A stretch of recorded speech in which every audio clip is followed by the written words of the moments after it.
আসসালামু আলাইকুম, সবাই কেমন আছেন? আশা করি সবাই ভালো আছেন। আলহামদুলিল্লাহ আমিও ভালো আছি। তো এই যে বিয়ের জন্য রেডি হয়ে নিলাম আমি, আমার ছেলে, আমার ছোট বোন, তারপরে মা। আর বাবা এখনও রেডি হয় নাই। তো এত পরিমাণে রোদ, রাত্রে হয় বৃষ্টি আর দিনে হয় প্রচুর পরিমাণে রোদ।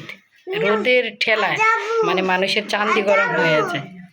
তো এখনো বিয়ে বাড়িতে যাই নাই, বিয়ে বাড়িতে যাবো, খাবো, তারপরে ভিডিও টিডিও করতে পারলে সেটা আপলোড দেবো আপনাদের মাঝে, মানে মাঝে। তো সবাই ভিডিওটা শেয়ার করবেন, সবাই দেখবেন। আর এখন যেহেতু রেডি হয়ে নিলাম তাই হইল এই ভিডিওটা করলাম আর কি। আর গরমে বিয়েটা হওয়া বা করা, প্রচুর পরিমাণে একটা গরম, সহ্য হয় না। আবার বৃষ্টিতেও বিয়ে করা যায় না, আবার শীতের দিনও না, মানে এক একটা এক এক ধরনের। যাই হোক, সবাই ভালো থাকবেন, সুস্থ থাকবেন। আর এই গরমের ভিতরে যারা আমার ভিডিওটা দেখবেন অবশ্যই অবশ্যই একটা করে শেয়ার করে দিয়ে যাবেন। ঠিক আছে, সবাই ভালো থাকবেন, সুস্থ থাকবেন, টাটা, বাই বাই।